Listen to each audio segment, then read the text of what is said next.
Hey, this is Max Alper, aka Parrotsky, and you are listening to Group Critique Fight Club.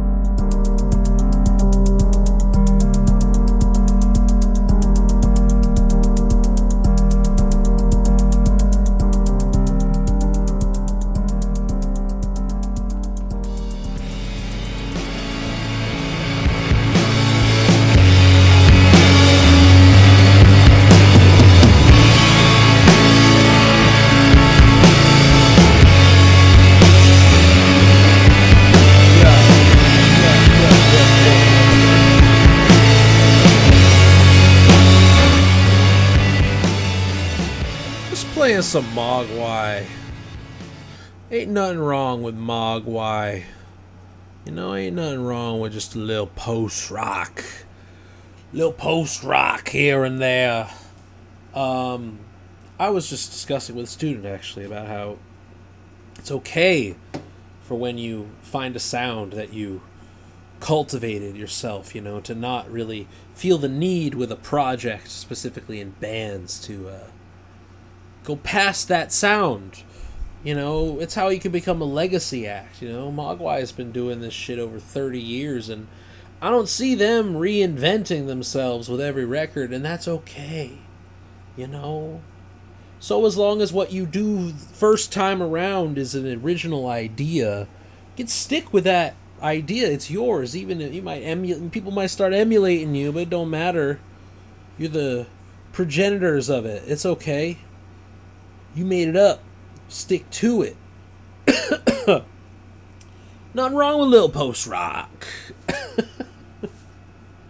Hope everybody's doing well. This is our final Monday night edition of Group Critique Fight Club for the foreseeable future. We're switching things up. Some things are shifting. Some things are changing. Not announcing anything yet. But for now, just letting you know, Sunday afternoons on the Patreon are still happening for subscribers for $5 a month. That too will also be subject to change. So if you want to get grandfathered into what comes next, patreon.com/Parrotsky, where Sunday night editions will be or Sunday afternoon editions every week will be continuing at 3 p.m. Eastern, as well as our monthly project series. That will be shifted to subscribers. In general, it's been a pleasure having you here on Monday evenings. It's not goodbye. It's just a quick break for different reasons, including I'm just going to be away for part of... we all deserve a little break. So Mondays we'll be taking a little break. But things are happening. Things are changing. Things are shifting. And so I will leave it at that for now. But we got ourselves a little lineup of folks presenting today to play us out this fine Monday evening at the end of July to finish out our July playlist here. And our playlist, as you know, hosted by our good friends at Tape Trade, who've been supporting us on our Monday night streams all year, getting our guest artists paid a little scrap, giving me a little scrap to make things happen, to keep things going. We very much appreciate our friends at Tape Trade for supporting our Monday night streams, and we will continue our collaboration in other ways in the future. But all I'm gonna say for now. But we got some tracks from folks. Oh yeah, sign up for Tape Trade. You know the deal. Lossless in-browser streaming, file sharing, playlist making, playlist collaboration services, in-app and in-browser. tapetrade.io, given our little two weeks free promo link in the show notes when we go off stream and post this up as just audio only later on. But for now, we are getting into it this evening with some tracks. Got a nice full playlist here for July. And by the way, full archive of all of these streams staying online, of course, and so are the links to these tape trade playlists, where you can stream them all without having to listen to my dumb ass talk. You can just listen to the music, and I always include the links to that in the show notes as well. So by all means, listen on there, man. Shout outs to Tape Trade, holding it down for us. I'm going to keep these links as download off for now, unless people want to chime in. People have participated that don't care if I put their links up as downloadable or not. But for now, everything is download off, just stream only on app, in browser, etc., etc. Whoo, woo, woo. You know, I need to blow my fucking nose before we start. You're going to have to give me 20 seconds.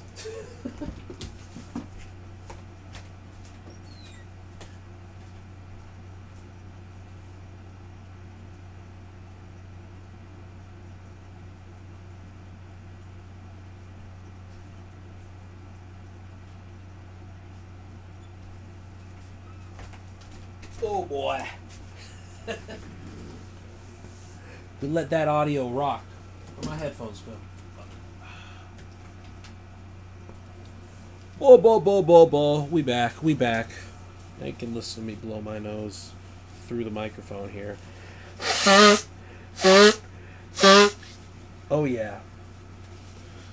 Gotta get right before we listen to your tunes, you know?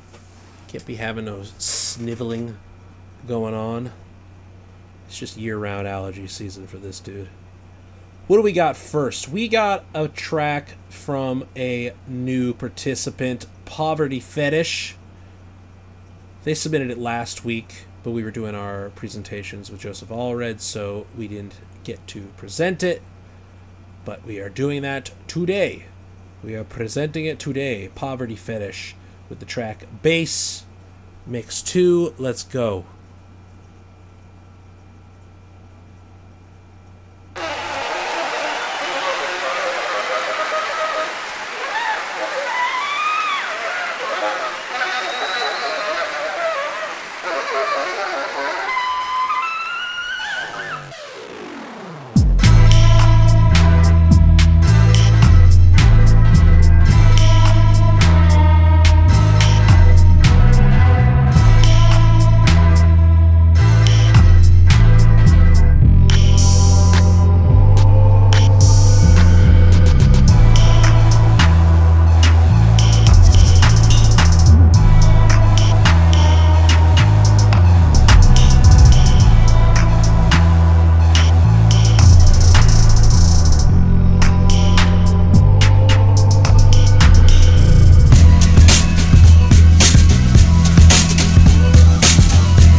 All right. Good stuff. Good first submission from Poverty Fetish. Hopefully of many more.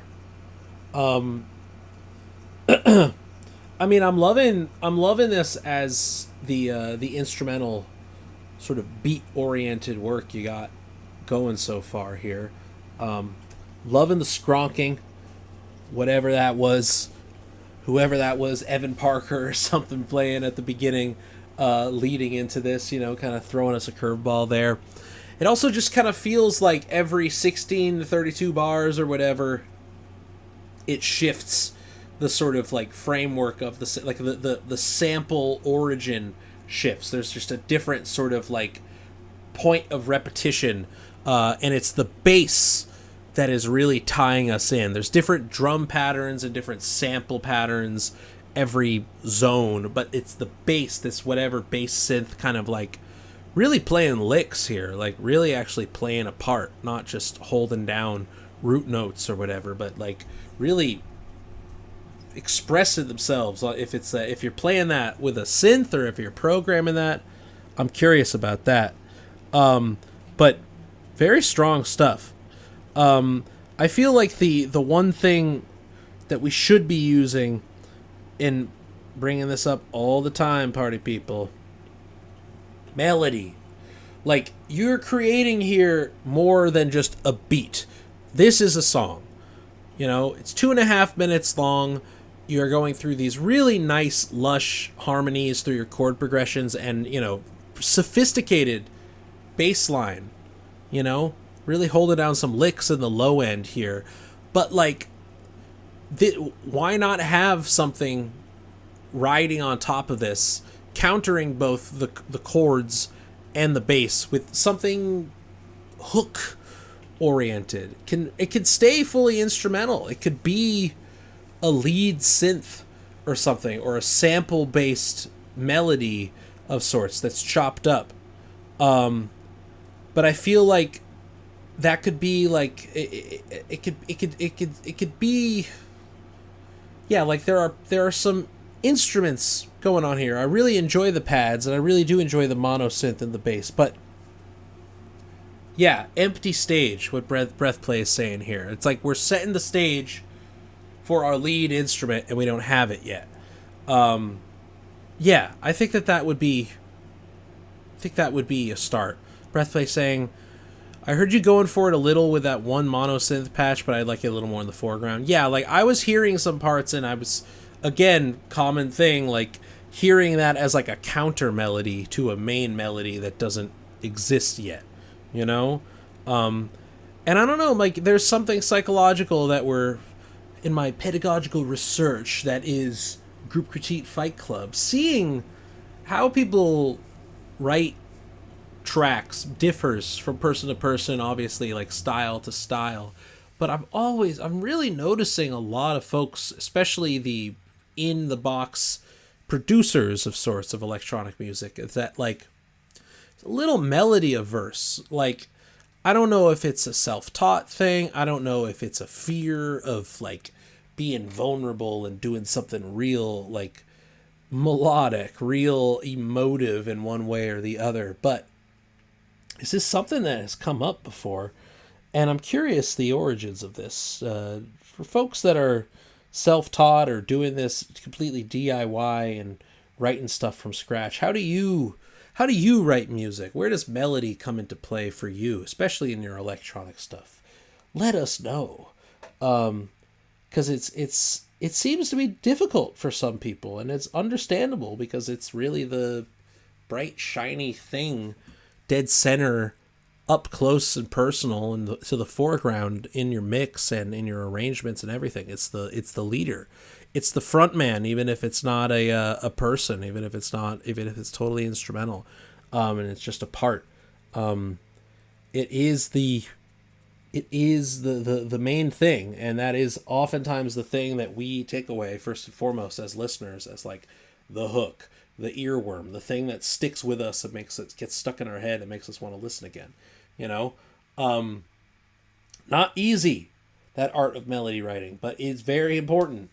And what you got here is a song that it's more than a beat. It's a song, and it's deserving of a full arrangement with melody, as well as the wonderful harmonies and bass and rhythm section that you got here. Breathplay writes, it seems like there's a very heavy focus on sound for the DAW tinkerers, and so much of the culture around it encourages that, and no shade to Poverty Fetish, encourages shortcuts. Interesting, yeah. Yeah, I mean, this is the double-edged sword of the democratization of music technology. In this essay, I will, you know? You do not need to go to 7 years of higher education conservatory like I did to learn about composition and audio engineering and production. You do not need to do that for sure. But certain elements of my education grounded me the rudiments of like framework and composition and form and arrangement and things like that. And so this idea of harmony versus melody, bass versus harmony, drums versus bass, these are all like bread and butter things that I guess were forced on me early on that might not have been forced on you, the DAW tinkerer, early on in your progression as a composer and producer and stuff. But that doesn't mean you can't get into it, especially if we are writing songs. I am not talking about the composers out there that are working in avant-garde or experimental sort of backgrounds here in which the rules could be thrown out, not necessarily, but compared to the song structure, it could be a bit more open-ended, in which ideas of melody and harmony are questioned. What are they, right? But in cases like this, we have chord progressions, we have harmonies, we have a bass line, we have a 4/4 beat, all high quality stuff. This is a song. We are working within a songwriting framework, and it is deserving of the full package. We cannot have bread without butter. We need melody to counter or to float over our harmony. So there you go.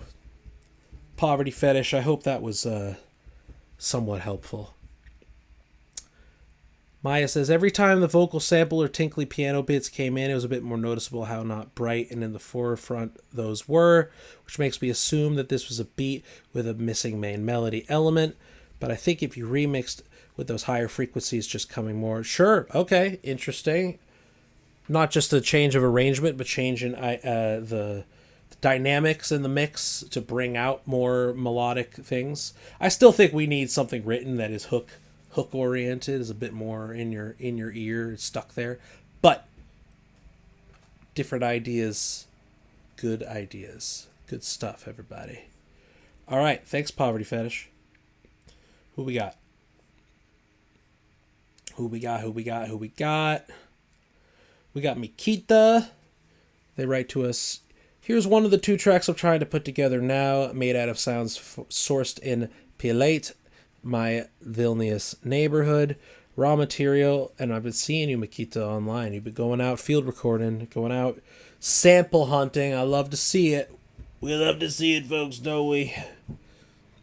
Raw material for this one is a recording made on one hot summer day in an apartment block courtyard with a bit of delay applied to it live. Vocal samples are part of the soundscape, radio or TV playing from an open window, also featuring local sparrows, flies, in particular annoying mosquitoes. Sub-bass is wind pitched down. Nice. Won't be able to join the live stream tonight. We'll listen tomorrow. No specific questions. Love to hear any comments on both mix and composition, and you will receive them, my friend. Pilaite Summer by Mikita. Let's go.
Very nice.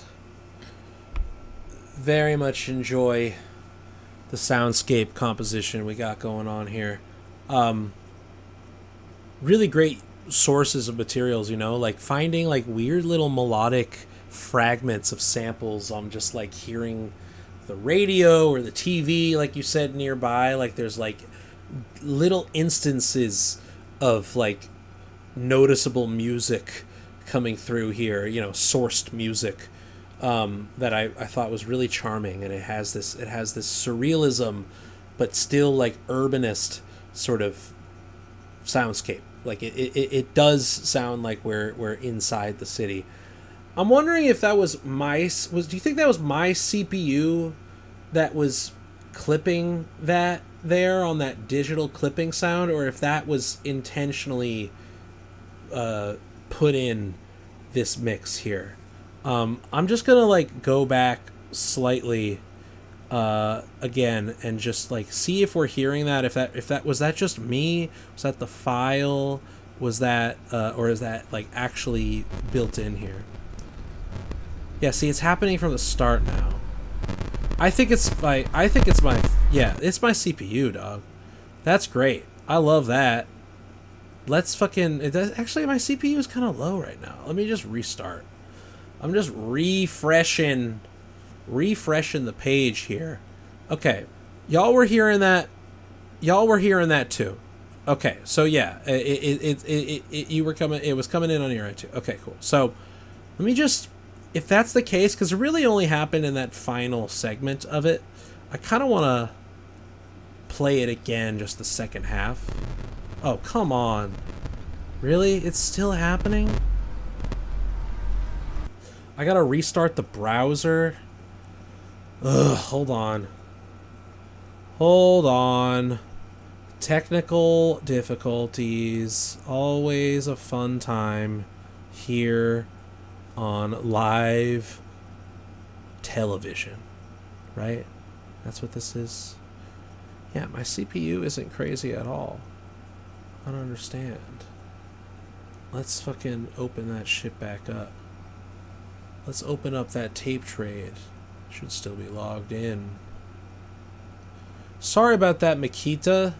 Sorry about my computer being dumb. We're still streaming though, right? Yeah, shit. I gotta open up the fucking... I gotta open up the chat. Hold on. Let's listen briefly. Where'd it go? Where'd you go?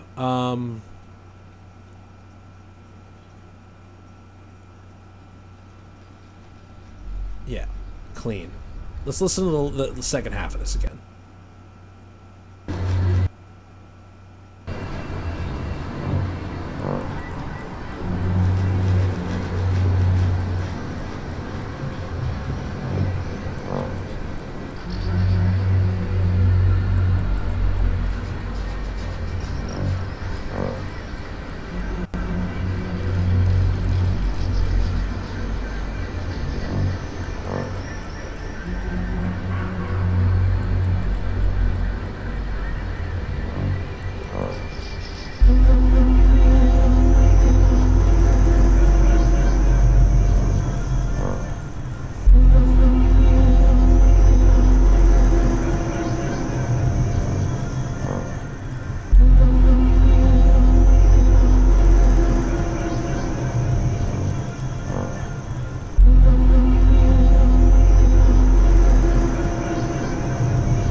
Much better. Damn it, I kept my mic on the entire time doing that. Hopefully you couldn't hear too much of my air conditioner over that, but I'm sorry, Mikita. Really lovely stuff, though. I'm glad I was able to hear all of that without the yeah, Breathplay was saying it's a pretty high bit rate on that file. It might just be your exporting settings for that. It might just be a bit chonky when I'm running all these things and live streaming all at the same time on my shitty computer. This was giving me Anti-Dawn vibes. Burial's Anti-Dawn, which is the literal ambient music record he made, in which it very much felt like an open world video game map of an urban environment that he's just walking through. And this very much had that sort of characteristic to it, where it was weird. This surreal, semi-psychedelic experience of walking through a city. You know, it was giving me that, which was, I think, really, really lovely here. It's as if we had like EMF like filters on our ears walking through, and all these like buzzing and different like rah, rah, you know, like sort of squelching that we're hearing beneath the surface, in a way of it's more than just what meets the eye of your neighborhood, but sort of the surreal sounds beneath it all and what you're getting out of it through your compositional process. But at the same time, it's like one map, you know, as a 4-minute piece. I would love to hear a continuation of this, you know, this sort of this piece as you have as either a longer form piece or as a series of maps, like this neighborhood just being one of them in the city. But like, how would you reflect to a different neighborhood in the summer? You know, a one that's like strikingly different from yours, or at a different time of day that you're recording these sounds, or a different season, you know, not just summer. I'd be curious, you know. I think that like I'm very much encourage. I love to encourage more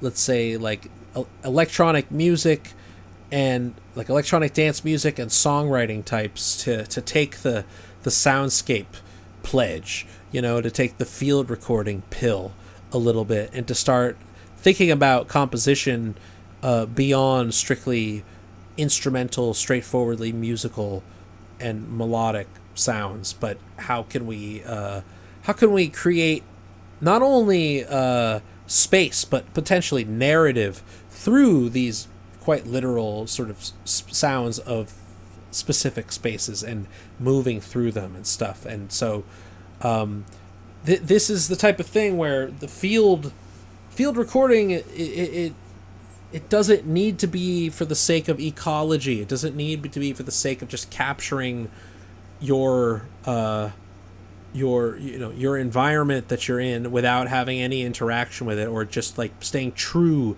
to the raw sound and not processing it. Like, this is art. You're artists first and foremost, not scientists here. You know, use this use your full aesthetic and creative capabilities here, and just treat this like any other sample in the first and foremost way, like whether it be a melodic, harmonic, or rhythmic sample. But better yet, start thinking about the soundscape and the way that these spaces sound as musical in and of themselves when you're out there, and you'll start to write music differently, as if you want to evoke the experience of sort of going through a space like this, maybe in a surreal or psychedelic way this time around. But there's so many different ways to do that. You know, Annie Lockwood, she just creates a trajectory, a sort of assembly line of raw field recordings that are just overlapping on top of each other like a nature documentary of sorts. But that's her art aesthetic doing that with her sound map works, you know. But that doesn't mean you have to keep it raw like that. You can absolutely process to your heart's content. So I would love to hear more of this as a series, Mikita. I think that would be really cool. Create a sort of surreal sound map series. Really good stuff. All right. Thank you, thank you. What do we got? What do we got? What do we got? We got a track from Breathplay, an experiment in Record Box Drone. I dropped the BPM of my previously submitted track, Pray in Secret, to 30 in Ableton, bounced the result, and double decked it using pitch controls to create a harmonic interest, dub delay for blur, and a focus on slow EQ movement. Not sure if it works. Do more takes, mess with it in post, try different material. First 5 minutes is fine. That will get us through the first two big swells. All right. Loving this description here. Very love the process already. Let's go.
fucking internet.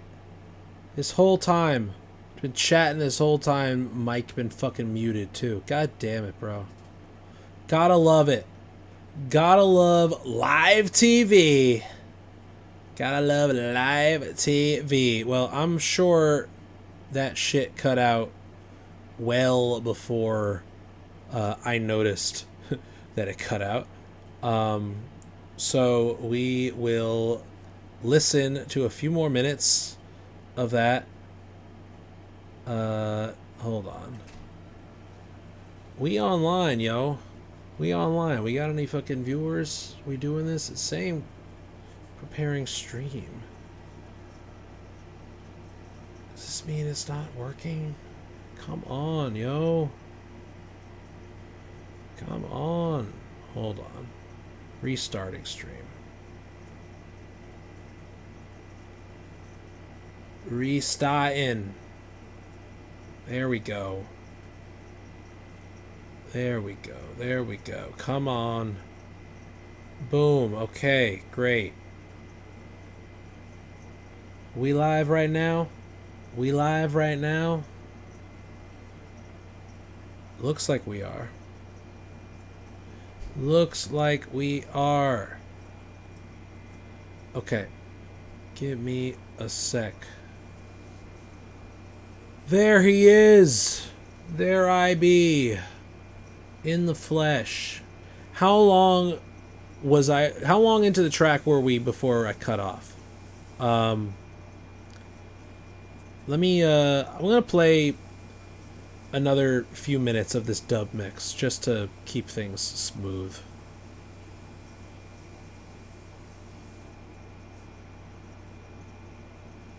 .445 is where it cut off.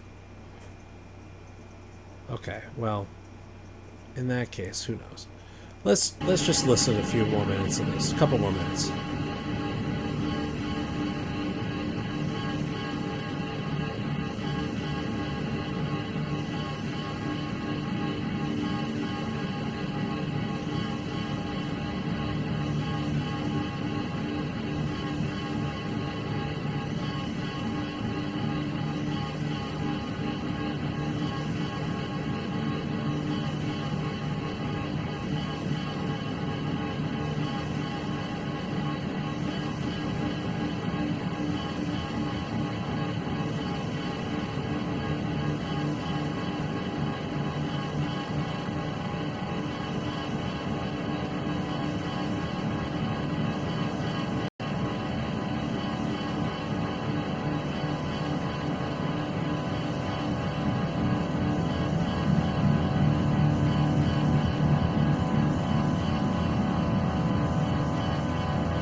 Let's pause it there for now. It's funny though, because it's right around the 6.5 minute mark or so is when we're starting to get this new drone sort of coming in here. I really appreciate the process that you got going on here. I think for the sake of making a drone track, if we're, I guess the question is like, is intentionality supposed to be just sort of a long tone texture, or would you like there to be like a prominent tonal center based off of the, you know, the samples that you're spinning on each deck, you know, because we don't really have the tonal center. I mean, there's pitch involved here, but it's kind of like the chord that you're sampling, the loop that you're capturing here, and the usage and sort of extending it, slowing it down, and then using, you know, heavy feedback and whatnot. it does sort of create this. It feels, I don't know, just slightly cluttered tonally. You know, like there is this but maybe like we need something in the low end that is more clean and tonal, more straight toned in that way. It didn't feel. I think this is a really good template to now experiment with other tracks on the decks, like you had suggested in your own sort of comments and questions when prefacing this. It's like what could this possibly need? I think you should try with a bit more overtly tonal source material here, that we could extract like pitch center that much more easily and create more clean harmonics with. Because right now it feels a bit cluttered and textural, which is cool, but I don't know if that's what you're going for necessarily. You know, I think that like less busy, less cluttered as far as tonal material goes we can extract that much more of a straightforward tonal center that we can latch onto, especially in the low end. Right, I keep trying to crack something like this. Rekordbox and DJ control surfaces really allow you to create space that's both frozen in time and constantly evolving. Yeah, I mean, it starts with the source material, though, more than anything else. You know, I mean, this is why I love spinning and doing these types of experiments with piano recordings or with, like, solo instrumental recordings and trying the same sort of process of double decking and creating pitch shifts and obviously, like, experimental sort of time-based effects across the board. But that the source materials themselves, like it's not busy enough even at its source for it to ever get cluttered, unless you were to really be stacking the effects on this. But this is the type of thing that I don't think you're really trying to do overloading of effects, but like tasteful usage of time-based effects. And I think that like experimenting with this sort of patch, with this sort of template across different source material and working with simpler source material, less polyphonic or less multi-instrumental and more solo source material specifically, you might run into some interesting, more concretely drone sort of results of your experiments. But a really good start here, and loving just the sort of using Rekordbox as the lab for these experiments. Good stuff. All right, we got 3 more today playing us out. I know we had a little delay there, and I'm hoping we have no more of the sort. Okay. We have Shammy. Shammy Shams is back. They write, "This is a rough demo from 2 years ago. Been wanting to work on this, but always push it aside. I see the production somewhere in between Beach Fossils and Fleetwood Mac." Okay, mild Chipotle core vibes. I want layered fifths vocals harmonies during the chorus with a woman vocalist. Lyrics about questioning why friends don't reach out and the defensive nature of this mindset pushing people away. Nice. All right, let's hear this. 46 Old Castle Road, 31 Real Friends. Oh, did we just dox you because you put your fucking GPS coordinates in the voice memo? I won't say it out again out loud.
like a ship.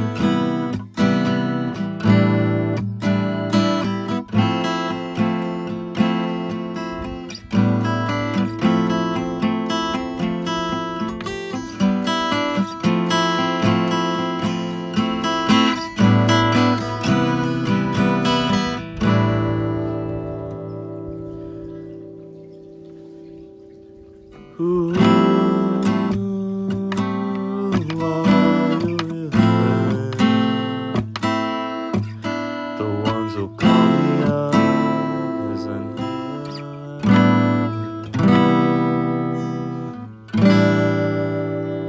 I'm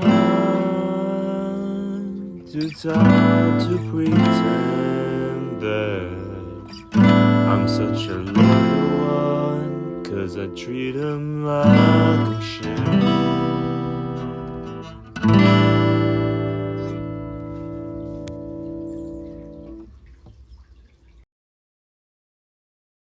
Lovely. Giving me some straight Cali melancholia right now. You know? It's like, it's sunny out. I'm by the beach. It's like a perfect 72 degrees out. The air is dry. There's beautiful people around, and yet, part of me is just a little melancholic. You know, this is what we're getting here. It has the same sort of emotional qualities as a young João Gilberto.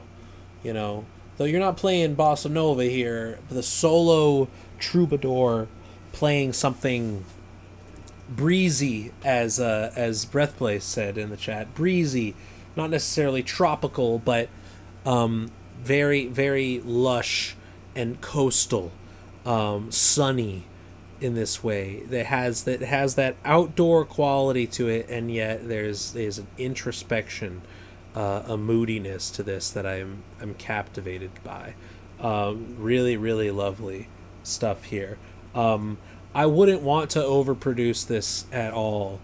I would, in fact, kind of want to go for that 2000s, early 2010s kind of California tinged. I mean, I know Ariel Pink is canceled and stuff, but like the almost hauntological lo-fi, where it's just like very clearly inspired by Brian Wilson or whomever, just classic California beachside songwriting, but made digitally, and with a saturation at its core.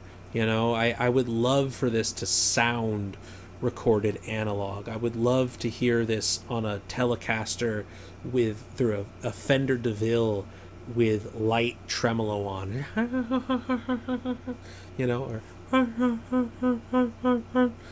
on your amp tone, would love harmonies with a female vocalist backing you up on that. Really, really nice. I mean, I see what you're saying here as far as the two sort of references being Beach Fossils and Fleetwood Mac.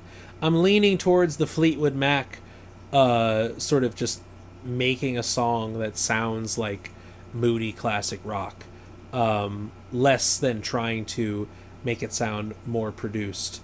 Just because, I think at the end of the day, the heavy lifting is happening in your guitar voicing and your melody and the tone of your voice and the emotion in your voice. I think that's where the core of this piece really lies, and it does a strong job holding it down there. So I wouldn't want to detract from that too much with over arrangement or production or anything like that.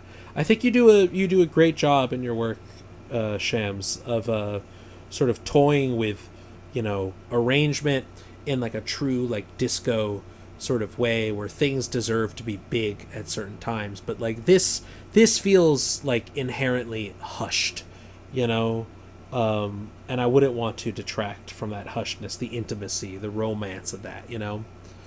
Shams writes, yeah, that's the idea, very bare bones, maybe light chorus on guitar, something like drums, Mac DeMarco. Yes, exactly, Mac DeMarco. I don't know why I went to Ariel Pink. I guess that's more where my ears were at the time in the 2000s compared to Mac DeMarco in the 2010s. But sure, continuation of that home recording as a means of creating this aged like fine wine sort of melancholic rock and roll sound, you know. Yeah, Ariel, I mean, you know, politics aside, he was doing some stuff that stuck around. It definitely created a scene and a sound in LA for sure. Can't argue with that. Also Panda Bear, you know, not LA, but absolutely less on the electronic side, but more just the raw songwriting, the compositional, the harmony and melody that you're writing here. Very Noah Lennox coded. Shout outs to Noah Lennox, friend of the pod, of the Critical Listening pod, now a former guest on that show. Go listen to our episode with Panda Bear that came out last week. That one's available on the public channel for Critical Listening. Definitely go check that out. I'd still throw Ariel across the room if I ever saw him at Zebulon. There you go. That's the spirit. I would do it while singing his song, like flashback, see the days have gone, you know, while kicking his ass. Loving that. Yeah, Panda Bear emanates that vibe and emotion, absolutely. Yeah, you know what I'm saying. Kind of give me some of that Nancy Sinatra kind of spring verb on the voice, too. Make it real vintage sounding, real saturated and analog. Yeah, very, very good. Very good. Where are the libs? Where are the libs? Where are the libtards? Yeah, exactly. Love Ariel Pink these days and what he's up to, being on the Drea, the chick from fucking Sopranos. I heard her podcast talking about getting canceled by the liberals. Love that for them. Go with God, Ariel. Go with Hashem. You know. If you know, you know. All right, 2 more today. Thank you, Shams. We got Leaves of Tea from Stay at Home Cousin writing to us here. This is an unreleased single, possibly from the upcoming album. It needs mastering, so I apologize for that. Volume is so low because it's got a lot of headroom. The track has a lot of samples. You can hear my kiddos, a rocking chair squeak, metal bottle sounds. Story is kind of like audio bombed my hum track when I was writing the melody, so I chopped it up, added to the beat, and then I wrote the lyrics from their POV. Things that I want to know and ask feedback on is the overall mix. Subjectively, do you like the way the vocals sound? Are they too quiet in the mix? Did you notice my vocal stutter and digital chopping stuff in the second verse, or is that too low in the mix to notice? Do you like the hi-hats? Do you notice them in a bad way or a good way? Any other notes before I send it for mastering? Very cool. Let's check it. Leaves of Tea.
clothes, bending knees, making tea, needs time to see.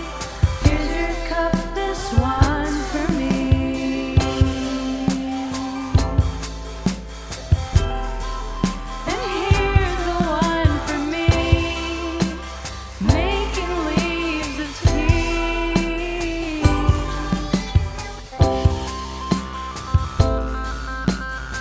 And the leaves,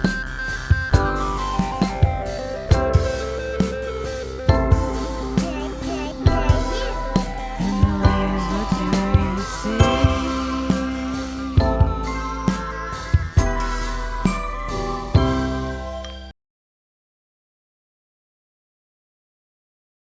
Very nice.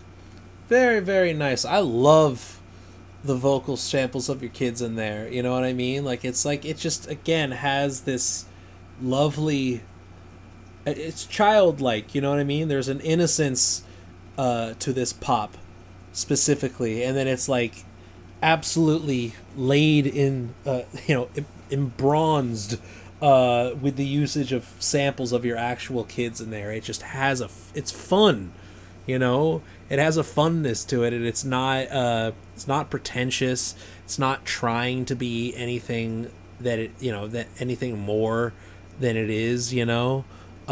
Simple melody. This is what I'm talking about. We got chords, we got melody, we got rhythms, you know. And at the end of the day, the thing that's stuck in my head right now is ba ba da ba ba da da ba da ba da ba da ba da, you know, melody. We write in songs, we put that shit first and foremost to the front, and that goes to your first question here, talking about mix. I agree with Breathplay in the chat. I think that the vocals are a bit flat as far as EQ right now. They feel a little muffled, a little mid-heavy, not nearly enough highs. We need sibilants, right? T's and S's. We need that shit to shine. It evokes proximity. It evokes a closeness and clarity of the voice. Even if you don't want to, I think that the levels could be a bit louder, but even if you don't want to go and blast those, just the vocal levels up in dB, we definitely need to brighten them up, you know. Just create more presence in that voice. It just needs more harmonic content in the mix, in the EQ mix, and the best way to do that is just to bring out those high frequencies. You know what I'm saying? I don't necessarily think when you do that, they're going to appear louder when you add more sibilants. So you might not even feel the need to up the levels after that point, you know? So question of them being too quiet, that's secondary to adding more high end to the voice. And we'll see from there, with it brightened up, how much louder it needs to be, if anything, you know? Did notice that vocal stutter, that chopping. I don't know if you want to make that. I mean, you should also add the sibilants to that as well. Some some you know what I mean? Like some brightness will bring that out even further too, because I don't think that was loud enough. I mean, it was there, no doubt. I guess it's more just how subtle do you want it to be. Right now it's pretty subtle. You know, maybe the cuts could get a little more rhythmic, a little more dramatic as they develop. Right now they're kind of like bip, like they're pretty da, like simple, you know. We could get even more da, you know, like chop it up. You could turn it into a different melodic a different counter melody if you did more to that.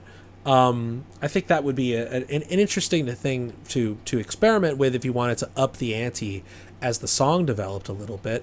Doesn't need to get louder. Things could get a little busier, you know? And yeah, definitely change the sibilants on those samples, the vocal samples that you're chopping up too, because they will come out much more bright as well, just as with your lead vocals. Hi-hats, I mean, they've kind of just felt like part of the song. It just felt like part of the drums. I wasn't really distracted by them. There wasn't a. I felt neutral on that. I felt like they were necessary as part of the drum pattern, but they weren't like carrying anything themselves. I don't know if you were trying to do that. I'm curious why that was a question on your list there specifically, just because they seemed so simple. Wasn't really noticing too much.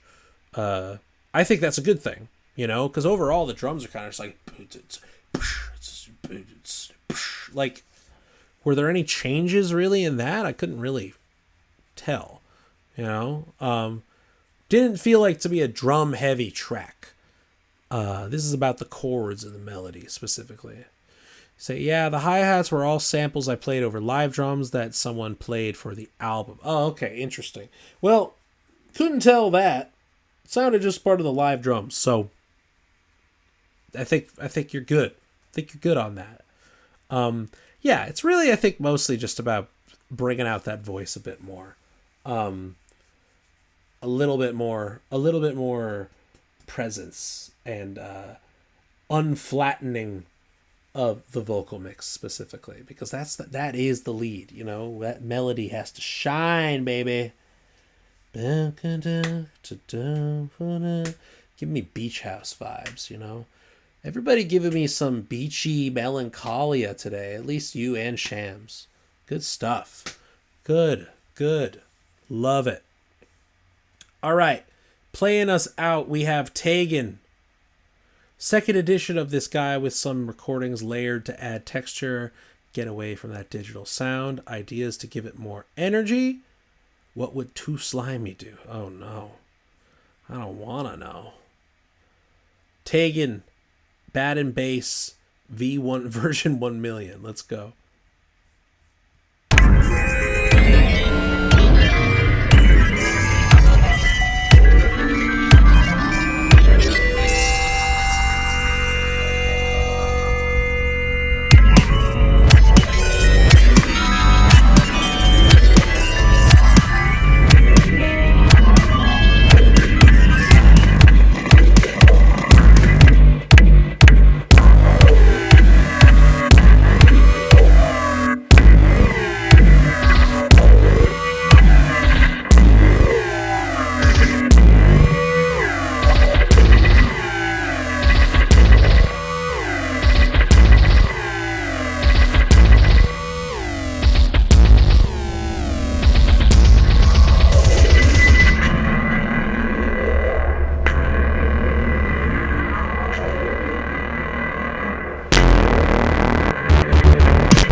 Oh yeah.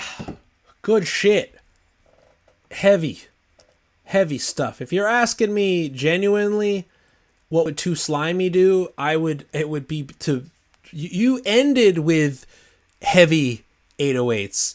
But you had some nuance, a little more dynamism in the first half before it grew into that bass boostedness. If you're asking me genuinely what would Too Slimy do, it would be to get rid of that nuance and to just blast right off the start. Everything is a brick wall dynamically, Don't let it grow into anything. Just be loud from the jump and keep it that way. That would be if you are trying to make this 100% assault, you need to start at 100 and end at 110. You know, here you really started at 90 and ended at 100, and there is a difference. You know, if we're looking for more insanity, I would just think like noise beyond this sort of squelching synthesis, things like that, but like actual noise, not just like synthesis pitch, but like white noise through wind. Take wind samples through distortion. You know what I mean? Like gate that, turn that into a drum, whereas we're crunching, crumpling, less pitch-based oriented chaos and more noise textural chaos. You know what I'm saying? I think that would be if you're trying to up the ante even further. Everything that we heard in this is synthesized, pitch-oriented chaos. You know, from the drums through the individual sort of patched sounds that you got going on here. When we could add industrial noise, get a fucking jackhammer and then, you know, crazy noise oscillations of found sounds that you get out there, engines, you know, hums, things of that nature, traffic, finding ways to just bring out non-pitch oriented, non-tonal sort of textures to this would certainly up the ante. Yeah, that'd be my thoughts on that if you're looking for more energy, more extremism in your mix. Dems the brakes. Dems the brakes, party people. Lovely stuff from everybody. Poverty Fetish, we started with you, so go back and watch the beginning with the track that you submitted last week. We started the stream with you, if you're just joining us now. You can also listen back when I post this all in audio format in a little bit to the Patreon and podcast stream for free. I don't paywall these Monday nights. Thank you all for a wonderful bout, a good like full school year of Monday night streams. You know, we kind of started this. When did we start the Monday night streams? Like it's September last year or something like that. You know, it's about to be August, so we really did about, you know, we really almost did a full year of this shit, and we will be back with more Monday night programming very, very soon, but things will be expanding, things will be growing, things will be changing and shifting. But if you are not a part of our Sunday afternoons, please sign up at patreon.com/Parrotsky. We will be slowly phasing out, adding subscriptions to that as well as we expand into new frontiers. So get in on that on the Patreon stream while you can, and you will be grandfathered into what comes next. But you gotta do it now. Gotta do it before it's too late. Patreon.com/Parrotsky. We will not be meeting this coming weekend, because I will be opening up for the GOAT, Dan Deacon, in Boston, actually in Cambridge, Mass, at the Sinclair. It's a big boy show for me, playing my first Live Nation venue in my own solo project. I'm very happy to be having that opening slot and that opportunity. And for anybody in New England that's around, I encourage you to come say hi. I'll be manning my merch booth afterwards. That's this Sunday, August 2nd. And then we'll be back the following Sunday, August 9th, for Group Critique Fight Club Sunday editions at 3 p.m. But yeah, it's been a great run, y'all, for these Mondays every fucking week. Really wonderful stuff. Everything in the archive is staying up, including all of these tape trade links. So please go get these tracks. I will not put them up for download purposes. They will just be up for streaming. Please go listen afterwards to your heart's content. Have a wonderful week, everybody, and I will see you in 2 weeks on the Patreon stream. Take care, everybody. Bye-bye.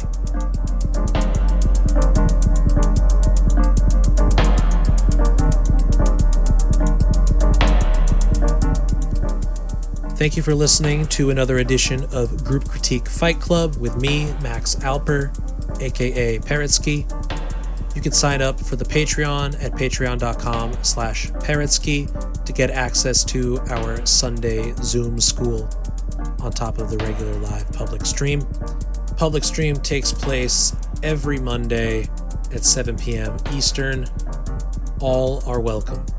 And you are listening to the track Atop Alpdog Mountain, Ja Plays Pokemon Go by me.